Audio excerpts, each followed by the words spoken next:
Nay! Nay! Ang sarap naman ng luto mo, Nay! Nakakabusog! Ito yung namimiss ko kapag nasa trabaho ko eh. Kuya! Baka naman pwede sa susunod na uwi mo. Pasalubungan mo naman ako ng mga special na produkto galing Mindanao. Pao, ano bang gusto mo? Kahit na ano, kuya! Oh, ate. Ba't ang tahimik mo? Ikaw naman kasi, kuya. Minsan ka na lang umuwi. Wala ka pang pasalubong sa akin. Ay naku, kumain na kayo. Wala na ako ng gana sa inyo eh. Ano ba naman yan, Dam? Napakadalang mo umuwi. Ganyan pang ihaharap mo sa amin? Nay, nakalimutan ko lang naman kasi yung pasalubong ko sa kanila eh. Hayaan nyo sa susunod mga kapatid ko. Papasalubungan ko na kayo. Talaga, kuya? Oo, Pao. Isang masayang umaga na sana ang dinanas ni Dam. Pag-uwi nito galing sa destino. Every 2 years kasi kung umuwi ito. Sa totoo lang pwede naman sana siya umuwi kada taon. Pero meron siyang ibang pinupuntahan. Kesa umuwi sa kanila, dadayo siya sa lugar ng mga katutubong na pamahal na sa kanya. Duda ang kanyang nanay na baka ito ay meron ng kasintahan. Ganun pa man, pinagkikibit balikat na lang ito ni Dam. Habang kumakain sila, dumating ang kanyang tiyo Arman. Ang tiyo niya na madalas nanguusig sa kanya. Magandang umaga. Magandang umaga ho. Ang tiyo Arman mo. Tiyo, pasok ka, kain tayo. Oh, totoo nga. Ano ba ulam natin dyan? Tinulang manok, Tiyo. Makikikain ako, okay lang ba? Okay lang. Hindi, joke lang. Kauwi mo lang pala. Baka naman pwede tayo magkwentuhan. Tiyo, ayoko kitang kaharap sa inuman. Alam kong uusigin mo na naman ako eh. Hindi na ako katulad ng dati. Promise. Promise?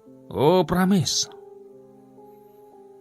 Nang dahil sa pag-aakala niyang nagbago na ang kanyang tiyo, pagkatapos nilang kumain sa umagang yun, agad na naghanda ng pulutan si Dam. Aba, talagang galante na talaga pamangkin ko. Di naman, tiyo. Siya nga pala. Kamusta naman ang Mindanao? Siguro marami ka nang nadaling dalaga doon, no? Napakadalang mo kasing umuwi. Naku, tiyo, wala nga eh. Oh? Talaga? Bakit nung ako tiyo? Kala ko ba walang usigan? Hindi naman kita inuusig. Sinasabi ko lang naman ang totoo. Yun ay base sa aking karanasan. Tiyo, magkaiba tayo.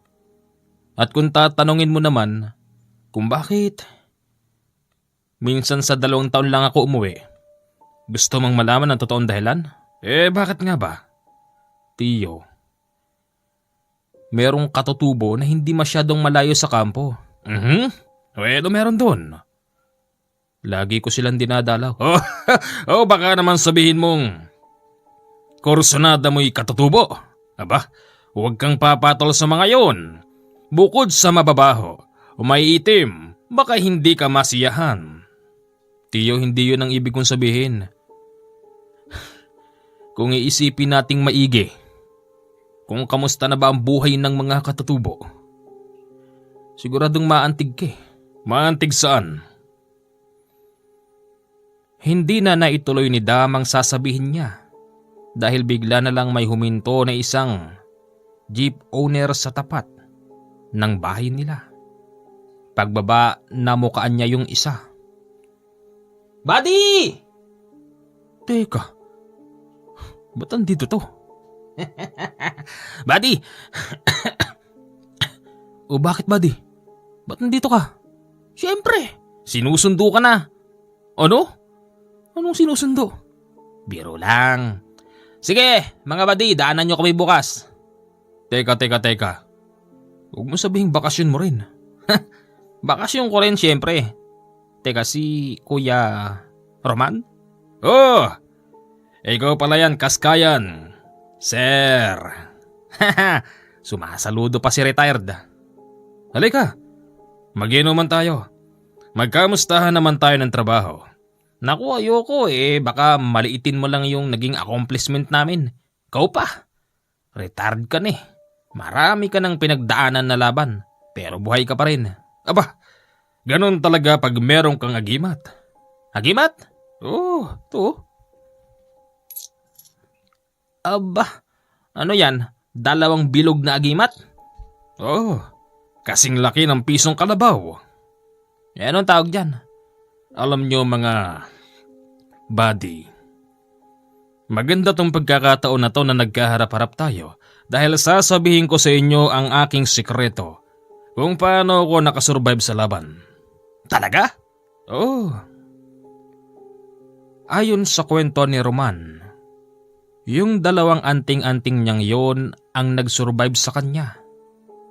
Katunayan ng malasing na ito. Binibigay sa kanila tig-isa ang anting-anting na yon. O para sa inyo na yan. Oh, sa'yo na to. Tiyo, baka naman lasing ka lang. Hindi, kahit malasing ako Para sa inyong dalawa yan. Nasisiguro kong aabutin ninyo ang mandatory retirement age. Ganun ba?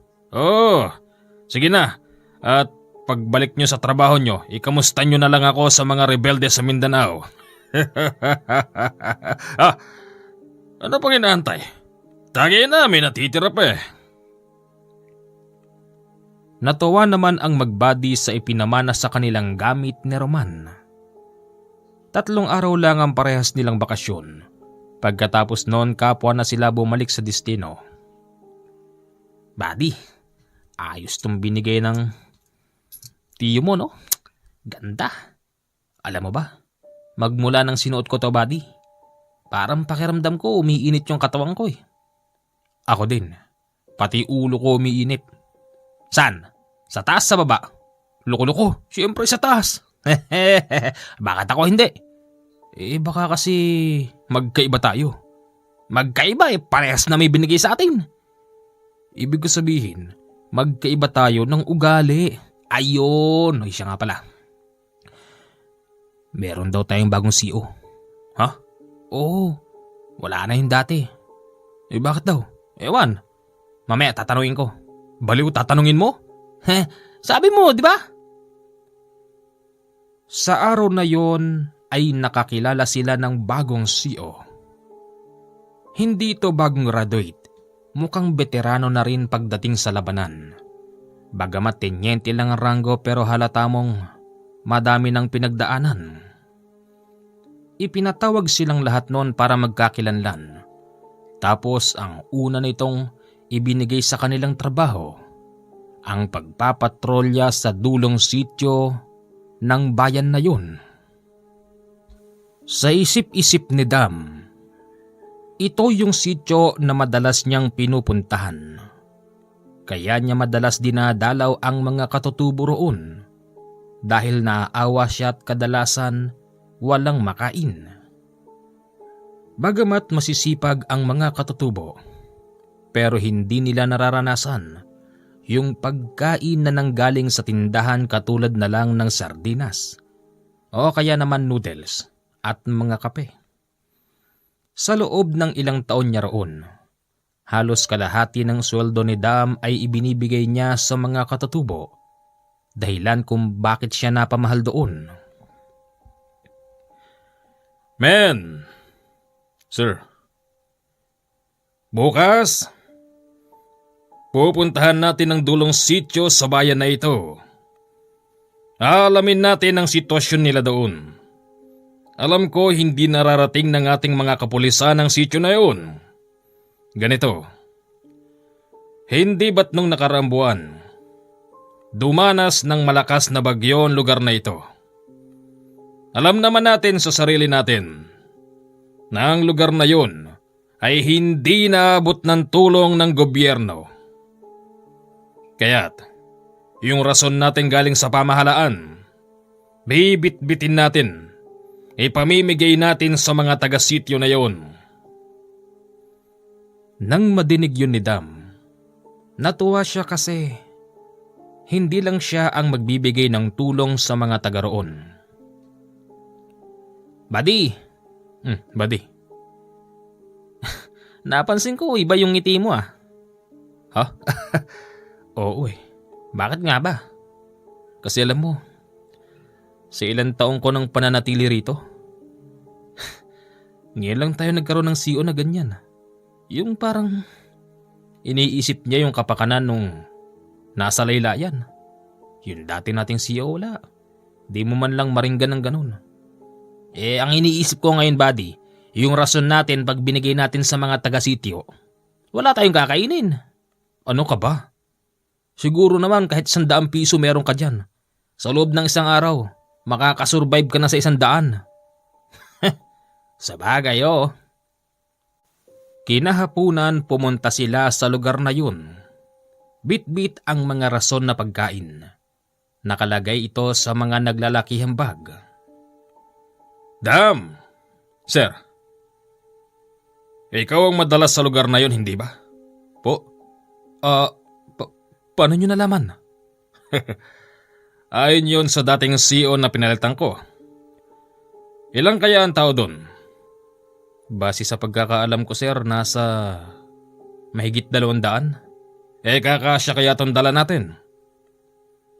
Pwede na yan, sir. Sige. Pangunahan mo ang daan. Kabisado mo naman yan, di ba? Yes, sir. Siya nga pala. Wala bang kalaban dyan? Wala naman, sir. Ang totoo niyan, madalas ako nag-iisang pumupunta dyan.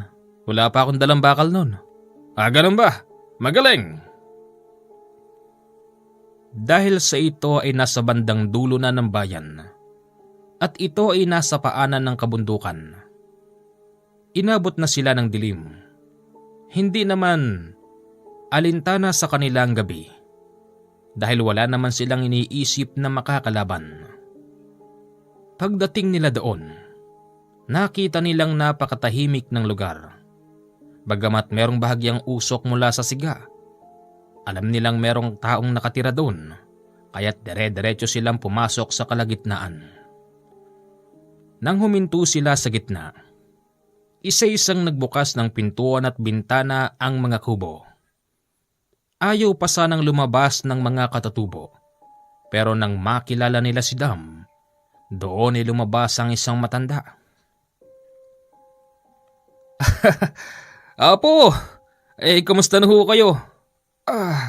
Ikaw pala yan, Dam. Aba, madami na kayo ngayon ah. Dati nag-iisa ka lang. Teka, may operation ba kayo? Bakit ang dami ninyo tsaka mga armado kayo? Wala po. Ang totoo po niyan, kaya po kami sama-samang nagpunta rito kasi yung rason na pang 1 linggo namin, ibibigay na lang po namin sa inyo. Totoo ba yan? Opo, totoong-totoo po ito. Katunayan, sobra-sobra po ito. Sige. Maganda yan. Ngayon pala nagpapasalamat na kami sa inyo. Siya nga ho pala, tenyente po namin. Magandang gabi po. Magandang gabi rin sa iyo, tenyente. Alam mo, sir, sa dinami-dami ng naging CEO dyan sa detachment, mukhang ikaw lang ang nakaisip na puntahan kami dito. Naisip ko kasi nung nakaraan na sobrang lakas ng dumagundong sa atin na bagyo. Alam ko naman na hindi kayo naabot ng tulong ng ating pamahalaan. Totoo yan. Kaya nga itong si Dam, malaki ang pasasalamat namin dito sa sundalo mo na ito kasi buwan-buwan. Hindi kami nakakalimutan ng sundalo mo. Halos kalahati yata ng sweldo niya ay sa amin napupunta. Ganun ho ba? Magmula po ngayon makakaasa ho kayo na palagi namin kayong dadalawin dito. Siya nga ho pala. Kamusta naman po ang buhay dito? Ayun. Mahirap. Pag kailangan ng tulong, bababa ng kapatagan, tapos hindi pa papakinggan. Alam mo sir, nagsasawa na kami sa ganong pamamalakad ng gobyerno. Ay, wag ho kayo mawala ng pag-asa. Marahil hindi lang po kayo napapansin, pero kung bibigyan nyo ng pansin at pagtsatsagaan ninyo, baka humapansin din kayo. Hindi ganon, tenyente. Hindi ganon. Talagang ang mga nasa itaas ay siguro'y kinukonsidera nila na hindi kami parte ng mga Pilipino. Kahit naman ganito kami, mga katutubo, may dugong Pilipino pa rin naman kami. Talagang hindi lang nila masyadong pinapansin ang mga katulad namin. Kaya nga nagpapasalamat ako sa iyo sir kasi naisip mo kami. Men! Ibigay na sa bawat bahay ang mga food packs.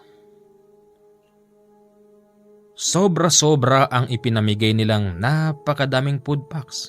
Sa totoo lang ito yung rason nila sa loob ng 1 linggo. Pero syempre, yung regular na namumundok, hindi kasama doon yung mga food packs nila. Iba pa kasi yung mga nasa food packs ng nasa kampo lang. Siya nga pala Apo. Wala bang naliligaw na mga armado rito? Ay, sa awa naman ng Diyos wala pa naman. Mainam kung ganun. Kasi kung meron, huwag kayong mag-atubili na magsumbong sa amin. Siyempre naman. Maliban dun, wala na bang iba? Siyempre meron. Naniniwala ka ba sa aswang? Ha? Anong kanyo? Aswang.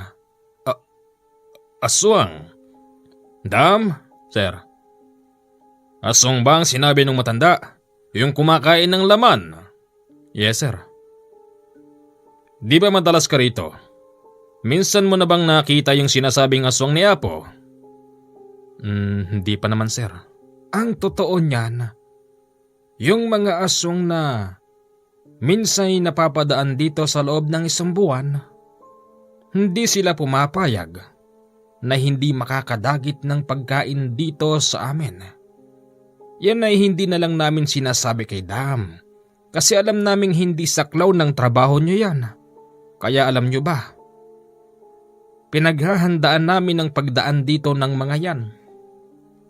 At kung inyong mapapansin, sa bawat kubo na makikita niyo rito, maraming mga nakatayong pinatulis na kawayan at pinagapangan din namin ng halamang bogambilya ang aming mga kubo para kahit na papaano'y merong kaming pangdepensa.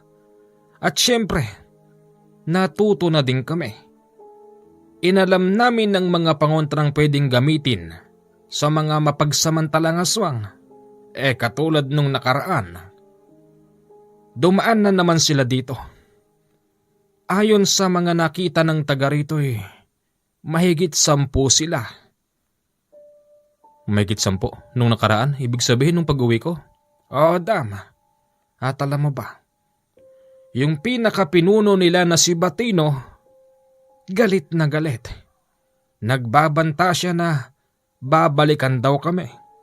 At sa pagbabalik niya, hindi lang daw 1 o 2 ang dadagitin nila rito. Kukuha raw sila ng madami at iiimbak para gawing pagkain at ang iba'y gagawin daw punlaan. Ano yung punlaan? Punlaan. Tenyente, ang mga aswang ay nahihirapan magpadami pag sila-sila lang. Kinakailangan nilang kumuha ng purong tao para gawin nilang paanakan. Kaya nga't ang mga kababaihan dito sa amin, hindi na namin pinapayagan pang lumabas kapag gabi na. Tignan nyo naman, puro kaming mga lalaki dito. Walang kababaihan. Kung ganon, marahil pati kami ay pinagdudahan nyo, ganon ba? Hindi naman. Yun lang naman ay naayon sa ibinabakong kautusan sa kanila na kahit sino pa ang dumating sa gabi huwag lalabas ang mga kababaihan. Badi. O Badi, Ang init nung binigay sa akin medalyon ng tiyo mo. ha? Ako din eh. Aba, Baka naman may aswang sa paligid. Nagtakbuhan ang mga katutubo papasok sa kani-kanilang kubo at ang tanging naiwan ang mga sundalo. Nang una hindi pa pinaalerto ni Tenyente ang kanyang mga tao, pero nang sumigo si Dam na marahil sila ang dadagitin ng mga yun, doon palang naging alerto ang mga sundalo. Teka, sandali lang.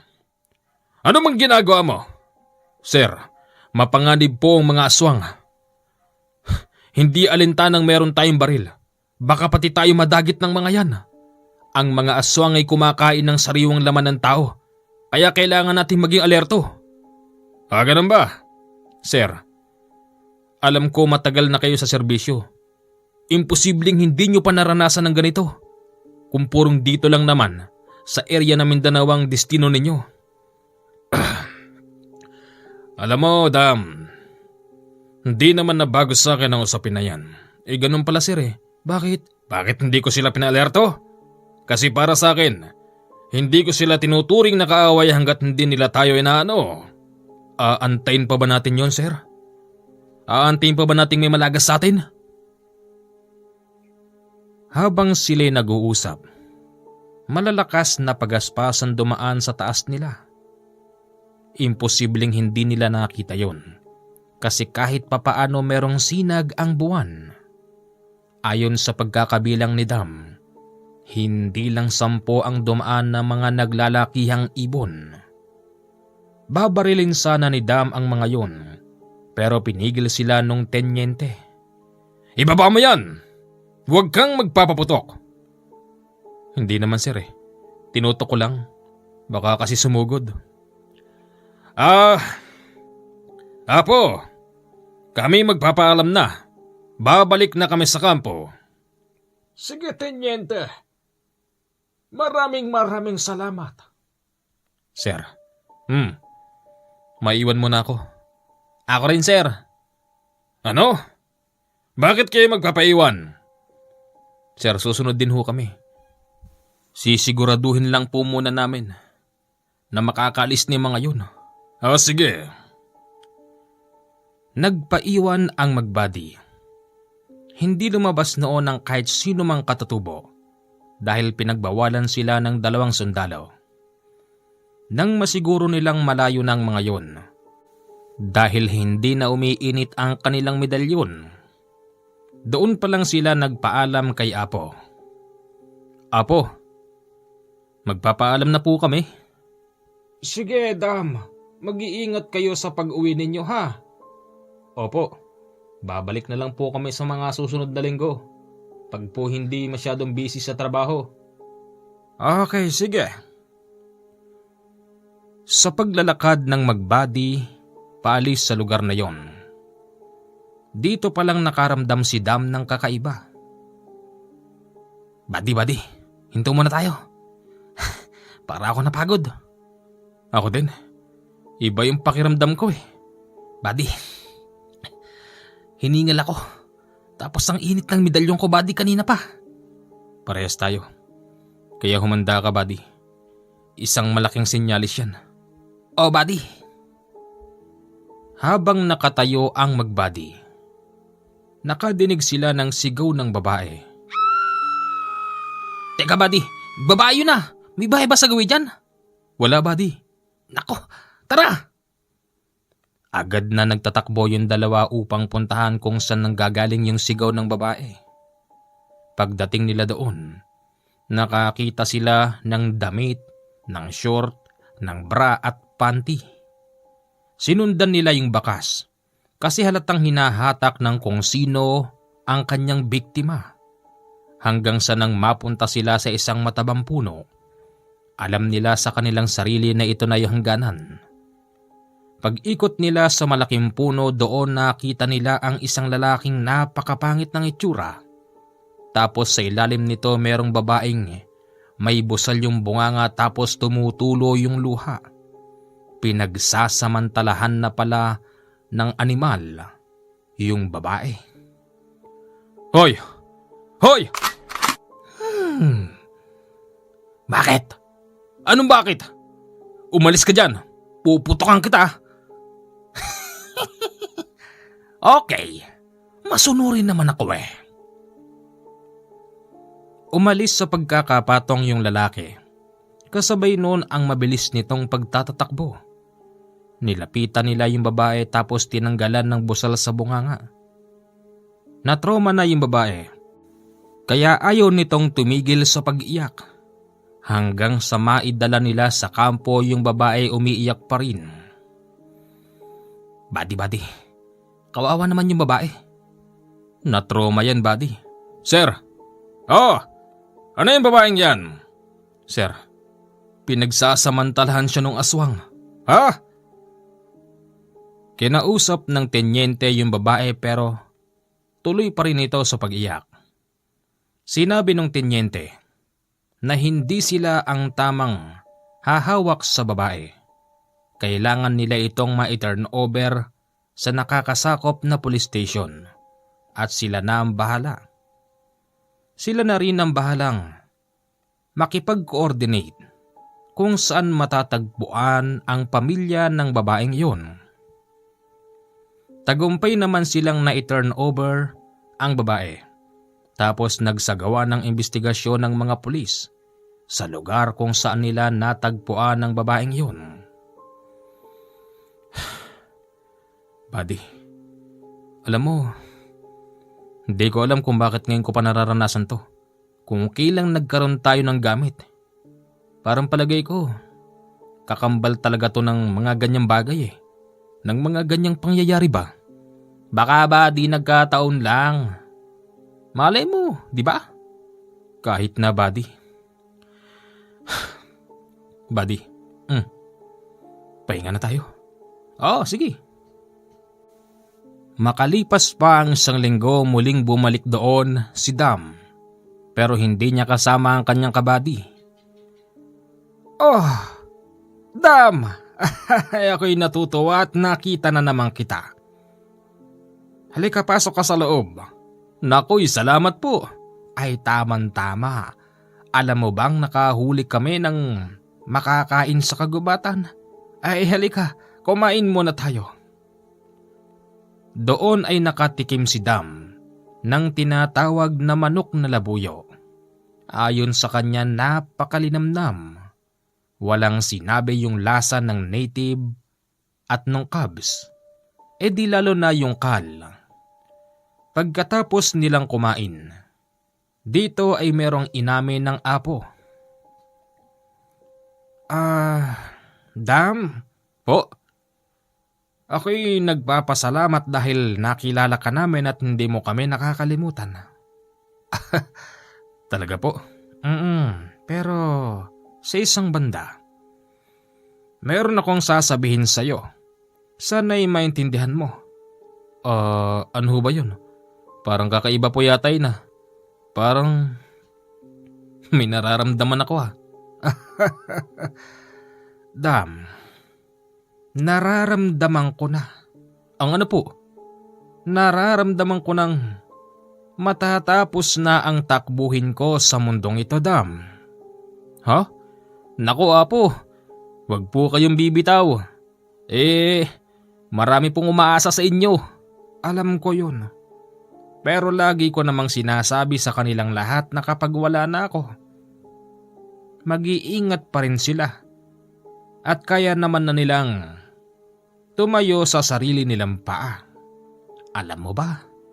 Kaya hanggang ngayon ay matibay pa rin akong nakatayo sa ibabaw ng lupa. Dahil dito. Ano ho yan? Ito ang aking bertud. Bertud? Oo. Ibibigay ko to sa'yo. Ipapamana ko ito sa'yo. Ipapamana? Hindi po ako katutubo. Meron naman po sigurong mas nararapat na dapat niyong pagbigyan. Dam, iho. Napag-usapan na namin ito. Ikaw ang napipisil namin na dapat na pagpamanahan nito. Malaki ang maitutulong nito sa'yo. Kasi sundalo ka. At nasisiguro ko sa'yong makakasurvive ka hanggang sa pagretiro mo. Pero sige na, tatanggihan mo ba ako? Sige po. Pero hindi pa ngayon ha. Hindi pa ngayon. Kapag nawala na ako, Dam. Okay? Okay po. Lumipas pa ang isang buwan. Namatay na pala ang apo ng mga katutubo. Pero walang kaalam-alam doon si Dam dahil naging busy sila sa trabaho. Isang buwan pang lumipas at naisipan ni Dam puntahan ang lugar na yun. Kahit sabihing hapon na hindi siya natakot pumunta doon. Doon lang niya nalaman na namatay na pala ang kagalang-galang na apo. Patay na pala si Apo. Naku, pasensya na kayo mga kasama. Wala akong alam. Kung alam ko lang, edi sana. Huwag mong sisihin ang sarili mo. Hindi mo kasalanang namatay ang Apo. Alam ko yun ang akin lang po, hindi po ako nakapunta sa tamang araw at oras. Patawad ho. Dam. May pinasasabi ang apo bago siya mawala. Ano po yun?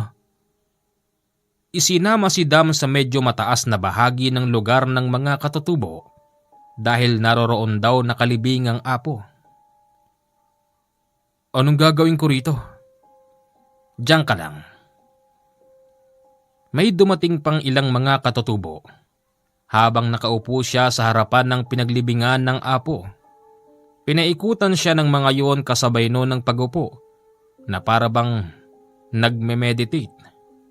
Meron pang mga dumating na may hawak na kung ano-anong klase ng pausok. Tapos pinaikot-ikutan sila ng mga ito. Yung mga nakaupo naman na parang nagme-meditate ay nag-uusal sa mga wikang hindi niya maintindihan. Si Dam ng mga oras na yon napapikit na lang. Para ba kasing palagay niya merong dapat na mangyari. At pumasok na rin sa kanyang isipan na baka ito na ang paraan ng pagsasalin ng nasabing bertud.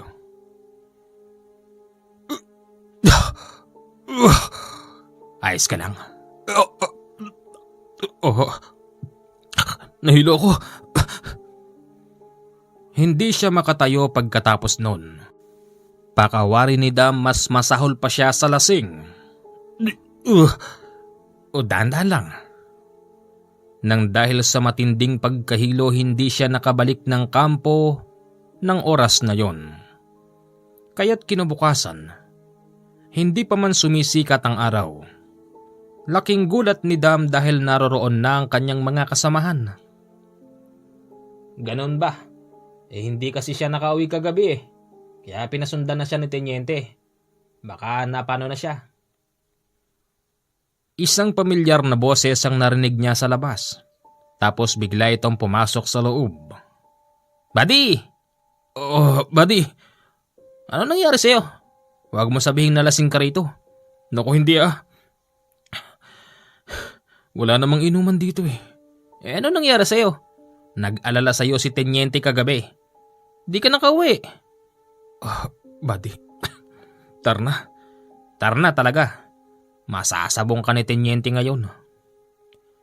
Nagpaalam na siya sa isa sa pinakamatanda sa mga katutubo. Pero bago siya umalis, may ibinulong sa kanya yun. Ang sabi nito, nasa loob na ng katawan niya ang bertud ng apo. Napatingin lang siya rito, kasabay noon ang paglalakad papalayo. Pagdating naman sa kampo, sinermonan siya ng Tenyente. Paano kung nadali ka ron? Paano kung namatay ka doon? Sir naman, bakit naman ako mamamatay doon? Alam niyo namang mga kasangga mga tao doon. Oo nga, alam nating kasangga mga tao doon. Pero hindi mo maalis sa isip ko bilang isang militar na baka mamaya may kalaban doon. Bukod sa banta ng mga rebelde, nasaksihan din natin na merong paikot-ikot na mga halimaw doon. Sorry sir, hindi na po maulit. Anong sorry? Hindi uso ang sorry sa militar. Kapag nagsorry ka, Ibig sabihin inaamin mo ang kamalian mo. Sir. Oh, ano yun? May bisita po tayo. Wala naman palang bisita. Gusto lang niyang iligaw ang tenyente para mawala ang galit nito kay Dam. Effective, di ba? Ano ba kasi yun? Bumili ako ng merienda. Sagot ko na. Para yung init ng ulo ni tenyente mawala-wala. Parang palagay ko nagugutom eh. Iba ka talaga, buddy. Kinahapunan, nakatanggap sila ng tango mula sa kabilang kampo. Ayon sa CEO ng kampo na yun, merong nag-report sa kanila. Meron daw hindi bababa sa 10 armado ang nangungutong malapit sa kanilang detachment. Dahil sila ang pinakamalapit sa lugar na yun, sila ngayon ang agarang rumesponde. Hindi nga sila nagkamali dahil inabot nila ang mga armado. Nagkaputukan na umabot ng mahigit sa 10 minuto. Habang sila'y nakikipagputukan, napansin ni Dam. Sa isang kubo ay merong lumabas na isang armado at merong bit-bit na batang babae. Nasa palagay niya ay nasa 12 taon yung babae. Nagpupumalag yun habang binibit-bit ng isa sa mga yun. Sa hindi naasahang pagkakataon, para bang nawala sa isip si Dam at tumayo siya sa kanyang kinatataguan. Lumakad ito at sinalubong yung mga bala. Hindi! Uy, buddy! Saan ka pupunta? Nasapul siya ng mga bala, pero nakatayo pa rin siya at hindi siya bumagsak. Pagkatapos noon mabilis na nagtakbuhan ang mga lalaki. Agad siyang kinuha ng mga kasama niya pagkatapos noon. Inaasahan nilang merong sugat si Dam sa katawan. Ano bang ginagawa mo, ha? Sir, yung batang babae. Inintindi mo pa yung babae? Paano kung namatay ka? Teka, asa na yung bala? Hindi ko alam, sir. Laking gulat nila dahil yung mga bala ay nahulog sa paanan ni Dam. Aba, hindi ka tinalaban? Ano ka ba to? Hindi ko alam, sir. Sir, yung batang babae. Teka, susundan ko. Huwag mo nang sundan.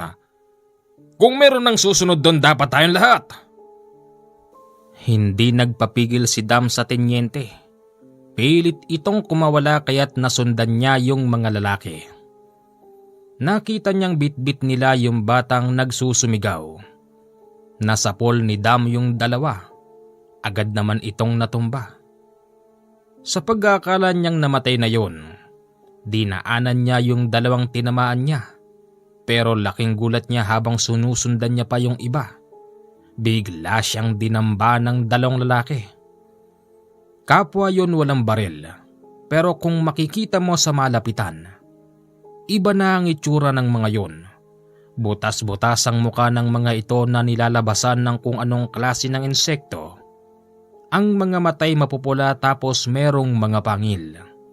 Alam na noon sa sarili ni Dam na ang mga yon ay hindi basta tao. Aswang! Mga aswang! Dito ay napaligiran si Dam ng mga lalaki. Narinig niyang umiyak yung batang bitbit nila. Nandun ito sa balikat nung isa. Kamusta ka na, Apo? Ano? Anong apo? Sinasabi ko na nga bang magkikita tayong muli, Apo?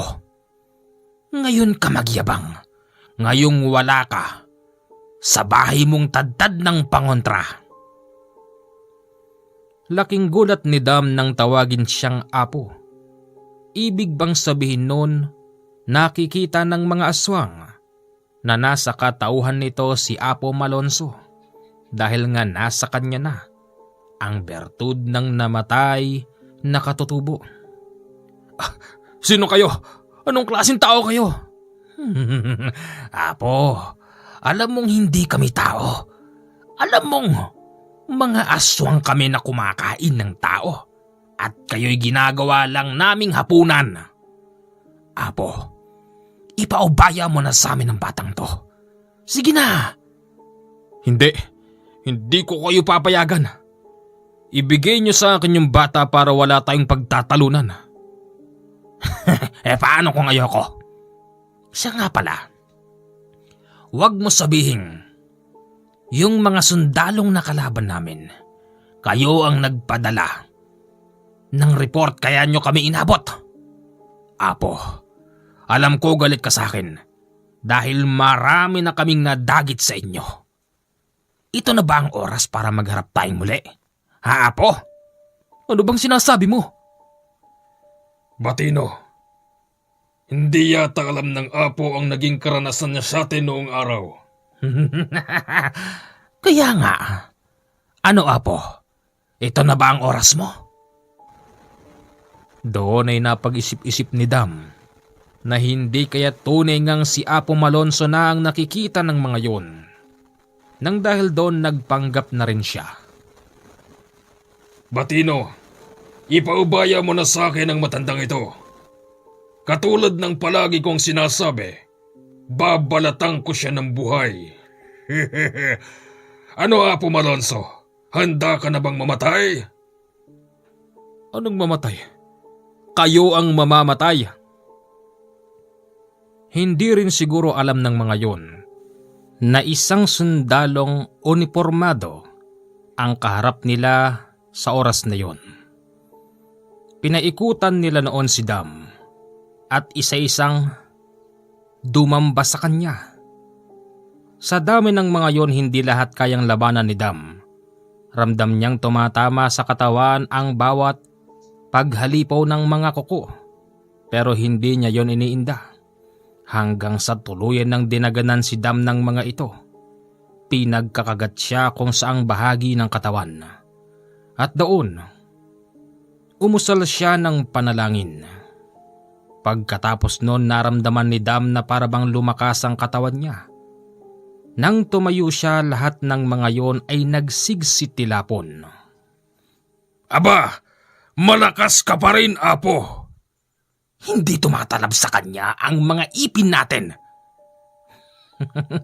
Oo na, ako na nga si Apo. O ngayon, anong magagawa ninyo? Isa-isa silang nagsigsiatrasan. Lalo na nang kasahan sila ng baril ni Dam. Lahat sila nagpulasan at iniwan yung babae. Ayos ka lang, Iha? Opo, okay lang po. Halika na. Binitbit ni Dam yung babae at doon ay nasalubong niya kanyang mga kasamahan. Buddy! Ano nangyari dito? Okay ka lang? Sira-sira yung uniforme mo. Ha? Oh, ano nangyari? Mukhang napalabang ka yata. Hindi ho, sir. Mabuti na lang at inabot ko sila. Oh, bakit sira-sira yung damit mo? Sir, huwag ka na magpaliwanag. Halika na.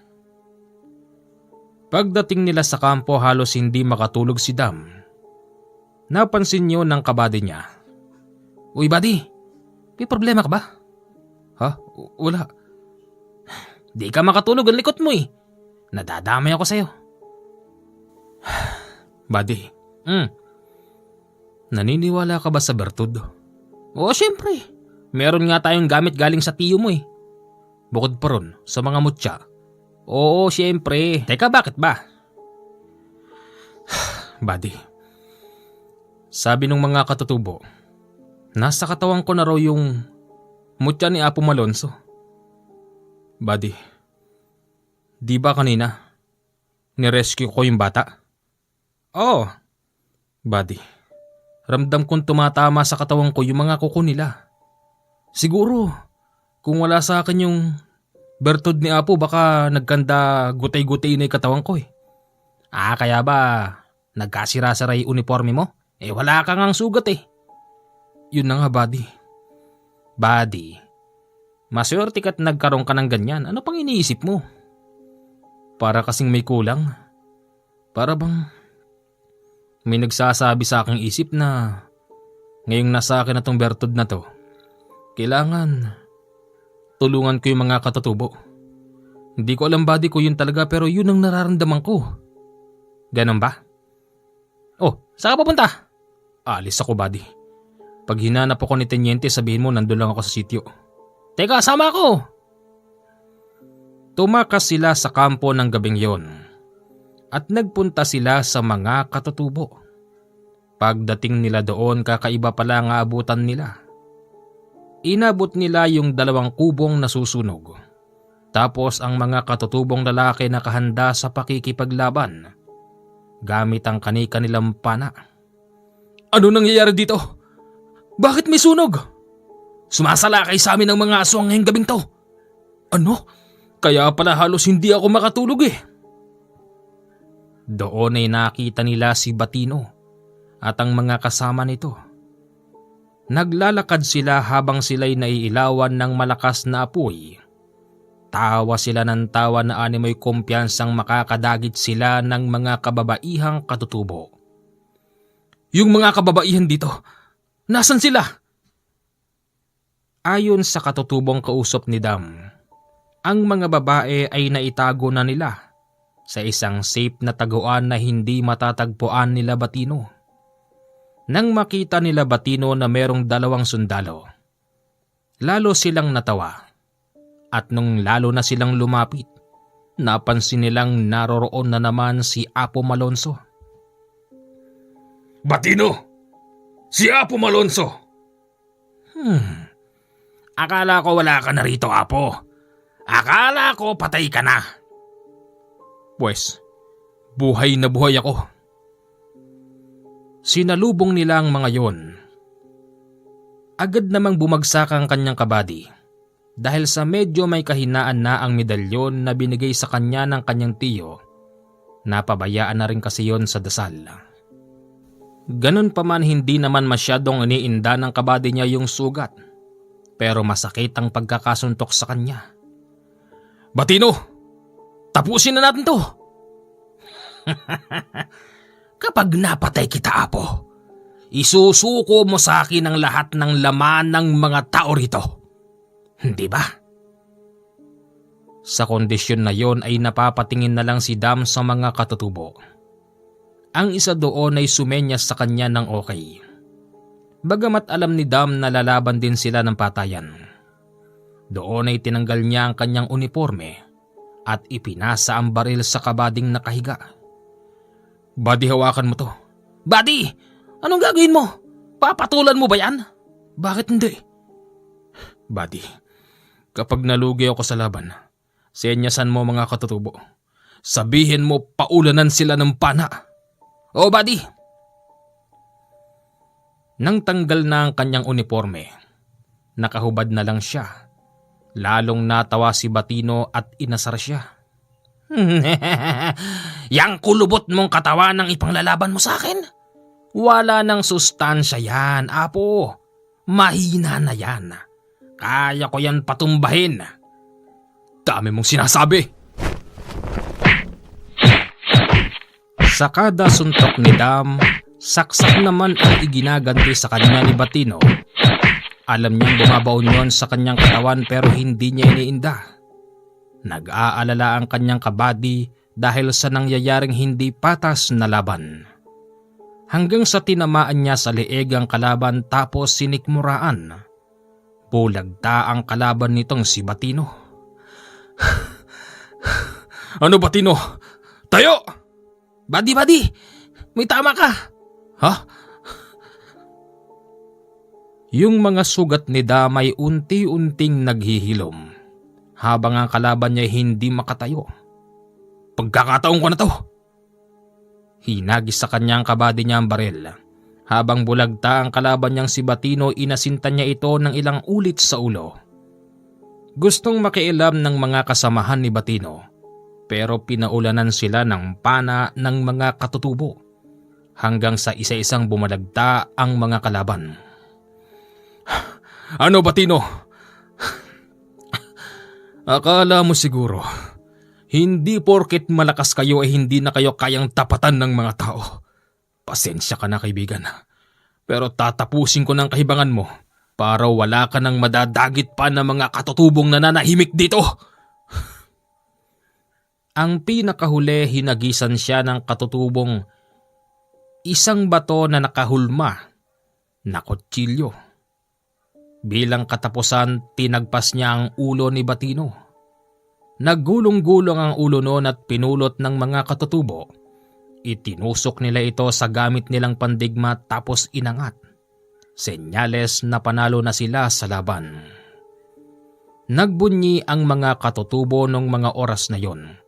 At yung mga patay na katawan na kasamahan ni Batino pinag-ipon-ipon sa isang balon at walang alinlangan na sinunog. Labis ang pasasalamat ng mga katutubo kay Dam. Sinabi rin ng mga katutubo na yung bertud na nasa sa kanya ay hindi na nila babawiin pa. Ang kwentong ito ay ipinadala po sa atin ng anak po ni Sir Dam, na isa sa masugid nating taga-subaybay. Sa mga nagnanais po dyan magpadala ng kanilang kwento, mag-email lang po kayo sa akin.